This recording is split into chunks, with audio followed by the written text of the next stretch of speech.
Continuamos conversando con Juan Dionisio Rodríguez. Juan, para el inicio de esta nueva etapa en la vida política del expresidente del Frente Amplio, ¿cómo se retoma, cómo se reformula esa carrera que hasta ahora ha sido prolífica? Bueno, mira, yo no sé si soy el único caso en la historia, porque ahora yo no estoy en ningún organismo de dirección del Frente Amplio, yo estoy en la base, en un comité de base de aquí del Barranquillo, pero nosotros queremos seguir incidiendo en política, pues nosotros renunciamos de la presidencia, pero nos quedamos en el Frente Amplio. Yo creo que el Frente Amplio tiene una oportunidad. Esta situación de La Vega realmente nos genera una dificultad, pero yo pienso que podemos superarla. Vamos a ver, la sociedad dominicana está en un momento muy difícil, sobre todo para los sectores progresistas y de izquierda, porque el sector conservador ha copado la política nacional, el cartel económico y político lleva a la República Dominicana en un proceso muy peligroso, muy peligroso. La gente ve que eso es imperceptible, pero vamos a un proceso de la depolitización. Yo no sé si ha visto la encuesta que acaba de hacer el Ministerio de Economía y Planificación y Desarrollo y el tema de la desconfianza. De la despolitización. La desconfianza, es decir, la gente no confía en los dominicanos ni en las instituciones. Y la depolitización nos lleva a dos cosas: a la personificación de la política, y la personificación de la política nos lleva al autoritarismo. Si no, vean a Trujillo, vean a Mussolini, vean a Hitler, que fueron un proceso de depolitizar las instituciones. Y el otro caso es que haya un sesgo para las ideas contestatarias del sistema. Es decir, si tú piensas distinto, tú eres segregado, tú eres borrado del mapa, tú no tienes espacio, y entonces se te tilda que tú eres haitiano, que tú estás defendiendo a los haitianos, que tú eres antinacional, que tú estás en contra de la República Dominicana, porque no hay debate honesto, no hay debate para las cuestiones políticas. Y entonces la política como ciencia está siendo sacada de los espacios públicos y de los espacios institucionales. Y cuando eso sucede, fíjate que ahora se está hablando de la reforma constitucional y lo que opinan, ¿quiénes son? Los abogados constitucionalistas. ¿Qué saben los abogados constitucionalistas de reforma constitucional? Ellos saben de procedimiento constitucional para ir a defender argumentos ante el Tribunal Constitucional. Pero una reforma constitucional es una reforma política. O sea, eso es un tema más político que constitucional. Claro, porque es que la reforma a la Constitución es un tema de lo político, de lo politólogo, de los partidos políticos, de los trabajadores, de los gremios profesionales, de los gremios periodísticos, porque es un tema de nación, es el pacto de la nación, no es una ley, esto no va para el Tribunal Constitucional. Los abogados constitucionalistas son para el Tribunal Constitucional, para interpretar la Constitución. Para las eventualidades. Para las eventualidades, no para las reformas constitucionales, porque una reforma constitucional es un hecho político, para lo político y para lo que dirigen la política del Estado. Y por eso también para las instituciones que forman el Estado. ¿Hay necesidad de reformar nuestra Constitución hoy? Yo, por la reforma que ha presentado el presidente, yo no creo que es innecesario eso ahora. O sea, esos temas, no. Ese tema de la reforma constitucional, al menos y es lo que te estoy diciendo, del tema de la depolitización, sino que el presidente quiera llevarse una gloria para también tener una constitución, la constitución de Luis Abinader, como se habla de la constitución de Leonel, la constitución de Hipólito, la constitución de Danilo, la constitución de Balaguer, la constitución de Juan Bosch, la constitución de Trujillo, la constitución de Ulises Heró, la constitución de Moncácer, la constitución de Santana. Fíjate que en vez y cuando tú lees la comunicación que envía el presidente de la República al Congreso, al Senado de la República en este sentido, fíjate que él, en su subconsciente, el poder legislativo no está como el principal poder del Estado. ¿A quién él tiene? Al poder ejecutivo. Y por eso lo nombra de primero. Cuando una sola de las 39 modificaciones a la Constitución, siempre el poder legislativo está como primer poder del Estado. Y la actual Constitución así lo contempla. Entonces, ¿por qué? Pero él no plantea modificación del artículo 128, que es que le da casi 30 funciones en 3 condiciones. A la única persona que se llama jefe en este país es el presidente de la República. Y él no plantea quitar eso. Lo del jefe del Estado. Cuando tú hablas de jefe, ¿a quién te manda la idea de una vez? Al señor de San Cristóbal. Al señor de San Cristóbal. Entonces él es jefe del gobierno, jefe del Estado y jefe de gobierno y Estado. Y entonces tú dices, cuando tú analizas mentalmente, porque no es lo mismo que la gente te dice, cuando a ti te hablan de diablo, ¿a qué tú te refieres? Tú te refieres a un tipo que está en candela y feo y vaina, pero con fuego, ¿no?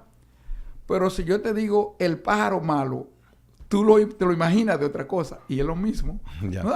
En este momento que se está en el proceso ya de iniciado de los protocolos correspondientes para que los revisores, los asambleístas, pues procedan a ejercer su papel, se está haciendo sin la utilización de lo que muchos juristas constitucionalistas han indicado que debió hacerse con un referéndum aprobatorio. No debería de ser, un referéndum aprobatorio sería lo final. Porque es que aquí se ha confundido. Una cosa es el poder constituido y otra cosa es el poder constituyente.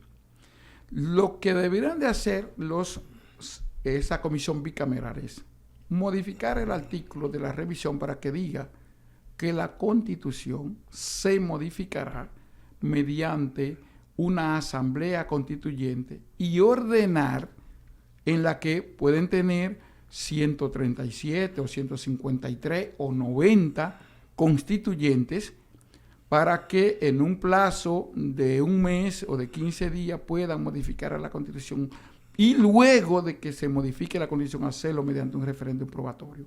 Eso sí es un artículo preto. Y decir que las futuras modificaciones se harán mediante un referéndum aprobatorio en la que debe de participar un mínimo del 60% del padrón electoral y que para tomar una decisión de sí o no, entonces tenga la mitad más uno de los electores del padrón electoral, que siempre sean más del 60% de lo que tengan. Ahí sí tú le pones un candado petro a la Constitución, porque tú le estás dando al poder constituyente esa facultad, no al poder constituido, porque el poder constituido cada vez que quiera modificarla, la va a modificar, porque tú estás eliminando el poder constituyente. Entonces, si queremos más democracia, entonces la democracia tiene que tener el poder constituyente, no el poder constituido. Los aspectos que se van a tocar, ya hay una agenda enviada por el presidente de la República. Se entiende que esos serán solamente los puntos, aunque cuando se abra la asamblea, se aperture la sesión, pues ahí puede surgir cualquier proposición y es válida. Ahora bien, esos puntos planteados hasta ahora, me gustaría que someramente Juan Dionisio Rodríguez me dé su opinión. Mira, el presidente está planteando la modificación de 10 artículos, la creación de 1 y de 7 artículos que son de lo que se llaman, que van cumpliéndose en la medida en que la Constitución se ponga en ejecución. Es decir, 10 modificaciones y artículos, la creación de 1 y 7 artículos transitorios. Eso es lo que ha propuesto el presidente.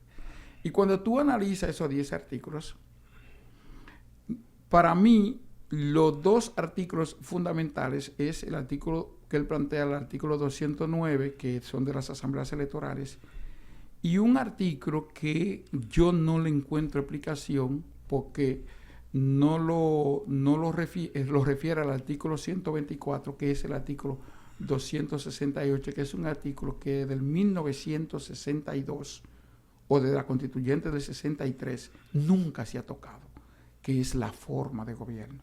Sin embargo, el presidente está hablando de la forma de gobierno, pero no dice qué es lo que tiene que modificar. No lo especifica. No ¿Y especifica. cómo lo plantea? No, él cuando se refiere al 268, entonces lo refiere al 124, y el 124 lo que se establece es la forma como se elige el presidente y la vicepresidenta de la República. Oh. Pero cuando habla de las asambleas electorales a reducir los diputados y crea 20 diputados nacionales y además unifica las elecciones, yo creo que esos son los elementos más interesantes de la... ¿Cuántos diputados nacionales hay al momento? 5. Pero llevar de 5 a 20 de la forma como se eligen, eso para mí es una aberración. Porque eso es quitarle a la población la posibilidad de elegir 15 diputados para que los partidos pongan 20 para que los otros 137 lo elijan y que esos 20 no se elijan. Al menos que él no ponga los 20, habría que ver en 20 circunscripciones nacionales y que la gente vote directamente por esos 20. Porque por eso no salí yo. Porque por mí nadie votaba. Entonces, eso es entregarles 20 diputados y diputadas a los partidos sin que nadie lo elija. Eso no es democracia. Eso es antidemocrático. Unificar las elecciones, eso es antidemocrático. En un país presidencialista como es la República Dominicana, donde el mismo presidente ve que el poder legislativo está en segundo lugar en su mente, que nosotros éramos de la comisión coordinadora y la reunión la hacíamos en el Palacio. Es decir, perfecto, el presidente Luis Abinader decía, vamos a discutir la agenda legislativa y convocaba al Congreso. Pero nosotros éramos 13 y teníamos que ir a reunirnos al Palacio. Y él era L1 y no iba al Congreso. Entonces, ¿cómo tú vas a unificar las elecciones donde el único poder unipersonal que existe en la República Dominicana, que es el poder presidencial, es el que más poder tiene que que el Congreso, que es colegiado, que la Suprema Corte de Justicia, que es colegiado, que el Tribunal Constitucional, que es colegiado, que la Suprema Corte de Justicia, que es colegiado, que el Tribunal Electoral es colegiado, el Defensor del Pueblo es colegiado, el Tribunal Superior Electoral es colegiado? Es decir, los ayuntamientos son colegiados. Y el único poder personal que tiene 30 funciones, no se plantea reducirle esas 30 funciones. ¿Por qué no se plantea ahí la elección de los gobernadores? ¿Por qué no se plantea ahí una modificación constitucional para que el dinero de la provincia se maneje de manera transparente y lo manejen el Consejo Provincial? Que sea, una vez identificadas las obras de las provincias, el Consejo Provincial, inmediatamente la tesorería le transfiera los recursos de la construcción de esa obra y se la hagan la provincia. Pero eso. El presidente razona en diferentes momentos y nos dice que es la única ocasión en que un presidente de la República se exime de poderes, refiriéndose al Ministerio Público. Mira, el presidente plantea, con relación al Ministerio Público, yo no estoy de acuerdo con eso. ¿Y por qué no mejor no plantea que él presente una terna al Congreso y sea el Congreso que elige el Ministerio Público? Porque es el mismo que va a elegir el Ministerio Público, porque él es el que preside el Consejo Nacional de la Magistratura. Y no solamente él, sino que va a tener el senador, va a tener el diputado, que son del partido que gobierna, y va a tener al de la Suprema Corte de Justicia, y va a tener al secretario de la Suprema Corte de Justicia, que también lo elige el Consejo Nacional de la Magistratura. Lo correcto sería, si aquí se quiere cumplir con el artículo 75 de la Constitución de la calidad de la democracia, es que se modifique la Constitución para que el Procurador General de la República lo elige el Congreso Nacional mediante una terna que presente el Presidente de la República. Eso sí sería lo democrático, porque ahí es que está la casa de la democracia. Eso sí es verdadero. En la representación diversa que hay en el Congreso. y la representación del Congreso. Es decir, la verdadera representación. Por ejemplo, en la Cámara de Diputados, cuando nosotros estábamos, habían 13 partidos representados. En ninguna otra institución del Estado había tanta representación política. Ahora hay menos, pero hay representación política. Pero en el Consejo Nacional de la Magistratura Romana hay 2 representaciones políticas. Es decir, ¿qué está pasando? Le estamos quitando fuerza a la política. Y al quitarle fuerza a la política, estamos concentrando el poder. Y cuando tú concentras el poder, le da posibilidades a que los grupos económicos sean los que dirijan la nación. Al presidente no le gustaría escuchar eso que está Juan Dionisio Rodríguez diciendo. Bueno, yo creo que aquí hay que tener voces que defiendan la democracia, porque yo quisiera que Peña Gómez estuviera aquí y tú le hicieras esta pregunta. Peña Gómez, que todavía este país no quiere recordar y saber que cuando Juan Bosch le dijo en el 63 que iba a ser el ministro de Educación, no dice, no, yo lo que quiero es una oficina que diga Oficina del Pueblo en el Palacio Nacional. Ese es el Peña Gómez, el que creó la separación de las elecciones, que se quieren unificar ahora. Fíjate que en las modificaciones ni el PLD ni Hipólito unificaron las elecciones. ¿Por qué se quieren unificar ahora? Porque tenemos un solo partido con diferentes organizaciones. Es decir, fíjate que no hay oposición. ¿Por qué? Porque ya los intereses de la Fuerza del Pueblo, los intereses del PLD y del PRM son lo mismo. Es un solo partido que hay. Y la izquierda, que somos nosotros, no tenemos fuerza. Estamos fragmentadas. No tenemos valor social porque no tenemos poder. Al no tener poder, no somos referencia. Nos mantienen en nuestro local. Manténganse ahí en los locales, en sus locales. ¿Cuál es el partido más estructurado de la izquierda que existe en este país? Se llama el Partido Comunista del Trabajo. ¿Cuáles son las organizaciones que pueden plantearse más disruptivas en términos políticos? Es el Frente Amplio. Pero acabamos de renunciar a un espacio de poder en La Vega. Entonces, mantengámoslo en los locales, pero no somos referencia de nadie. ¿Por qué? ¿Por qué tú crees que están surgiendo grupos de que los 30-30, la antigua orden dominicana, grupos fascistas, resurgiendo en la sociedad dominicana? A lo estilo lo de los 12 años, de los paleros de Balá, cuando Trujillo, o de la banda Colorada. Eso está sucediendo ahora. ¿Por qué? Porque cuando no hay oposición política con claridad, cuando todo el pensamiento es el mismo, entonces se le da lugar a que grupos como eso que yo estoy mencionando tengan cabida en la sociedad dominicana. ¿Qué va a pasar en el 2028? En el 2022, aquí, si aquí no se da una ruptura, porque es que nunca la hemos tenido, aquí va a venir un partido como Vox. ¿Cómo así? Fíjate que hubo un grupo de jovencitos, toditos, muy inteligentes ellos, casi de 20 como años. Vox de España. De España. Ya, Vox. No, pero aquí vino un grupo que se formó de que Vox, no sé si lo viste, en la Plaza de la Bandera, que son representantes de Vox aquí en el país. Un joven, buen mozo, todo blanco. Ahí en la Plaza de la Bandera. Entonces, esos son los que van a gobernar el país y eso entonces va a llevar a la República Dominicana de nuevo a la dictadura como ha pasado en la historia dominicana. Porque yo te voy a preguntar, ¿de qué democracia estamos hablando, Gregory? Pueblo dominicano. Si tú te figuras en el 2020, Danilo Medina, Leonel Fernández y Joaquín Balaguer, 43 años. Trujillo Molina, Mon Cáceres y Horacio Vázquez, 42 años.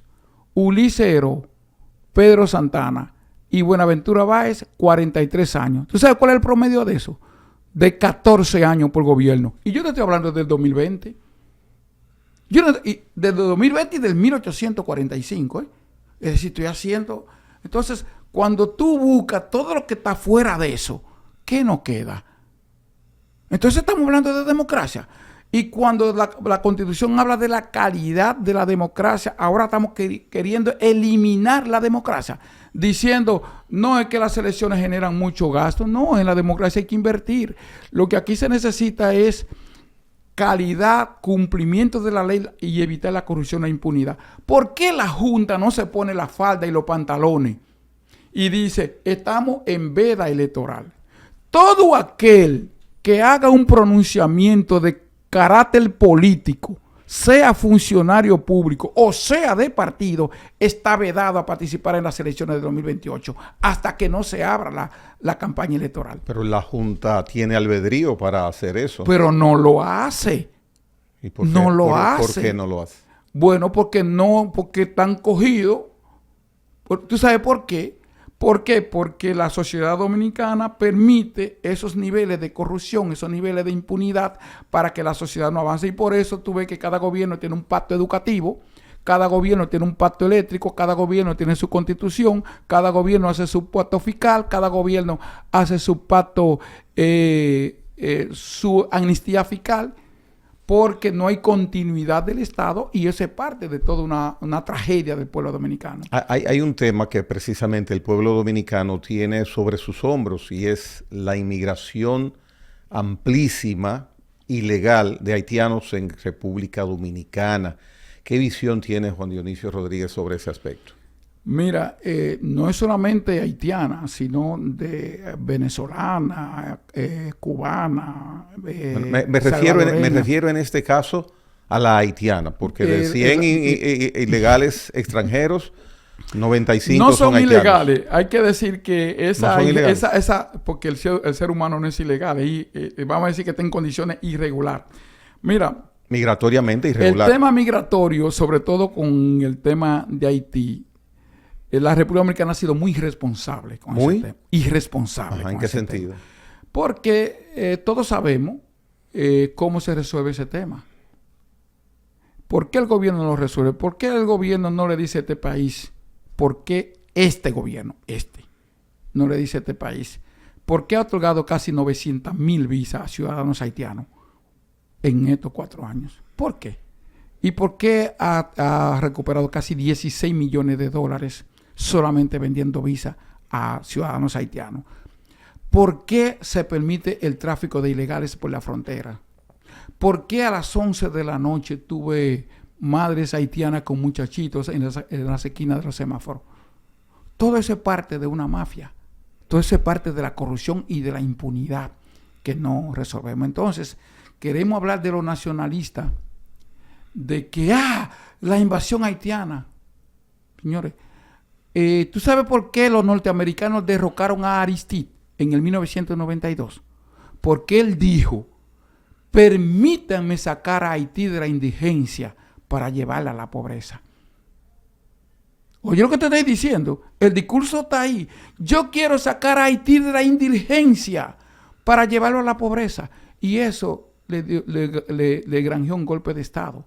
Porque Haití puede ser utilizado por el Coro Group, que es Alemania, que es España, que es Canadá, que es Francia y Estados Unidos, que tienen sus embajadas allá. Yo no sé si para tráfico de droga, para lavado de activos, para traficar con lo que sea, y tienen esa sociedad como un ensayo que está intervenida desde 1916, con sus pocos espacios. Desde 1916, cuando no la interviene la MINUSTAH, ahora está Kenia. Entonces, es un país que depende de ese Coro Group. Y es posible que tengan a la República Dominicana como el respiro. Porque no solamente aquí que tenemos esa migración. Ya Jamaica, ya Santa Lucía, ya esta isla también tienen esa preocupación. Ya el CARICOM tiene esa preocupación. Entonces, el tema haitiano, yo creo que tenemos que verlo con responsabilidad. El presidente hizo un pacto de la nación en la que nosotros firmamos, el Frente Amplio. Nosotros hemos participado en este tema. Y yo creo que es verdad, la República Dominicana no puede solo con el tema haitiano, no puede solo. Pero también nosotros tenemos que tener un asunto de responsabilidad con el tema haitiano y ver lo que pasa en la frontera, ver el turismo que se hace. A mí me dijo una persona, cuesta 20,000 pesos traer un haitiano a la capital y 25,000 a Higüey. Y tú puedes dar perfectamente 2 viajes en el día y tú traes 5 en un vehículo, ¿cuánto tú te estás metiendo ahí? ¿Me entiendes? Diario. Y eso no se controla. No, eso no se controla porque nunca hemos parado el transporte de las grandes corporaciones y de los camiones hacia Haití. Y además, tú chequeas, fíjate que nosotros no tenemos relaciones comerciales formales con Haití y son $5 millones que se negocian con Haití. La balanza de pago más dispareja del mundo es la de República Dominicana con Haití. A favor de República A Dominicana. favor de República Dominicana. Entonces, ese es nuestro segundo socio comercial y nosotros no formalizamos nuestras relaciones, pero sí tenemos nuestra embajada, nuestros cónsules en Haití. Es decir, haciendo su trabajo. Haciendo su trabajo. Nosotros rompimos relaciones con Venezuela en el 2018, porque no fue este gobierno, fue el gobierno de Danilo, pero mantenemos nuestras embajadas y nuestros cónsules. Abrimos uno más, porque no teníamos en San Peter, que con Pedro Hernández, ahí. Y ahí tenemos. Juan Dionisio, muchísimas gracias por estar en La Hora con Gregory. Espero que, aunque no está el nombramiento de presidente de la organización Frente Amplio, pues continúe esa eficiencia de político dominicano con mucha experiencia. La muestra ha estado ofrecida a los televidentes el día de hoy. Así que gracias por asistir acá. Gracias a ti, Gregory. Bien, señores, hasta la próxima.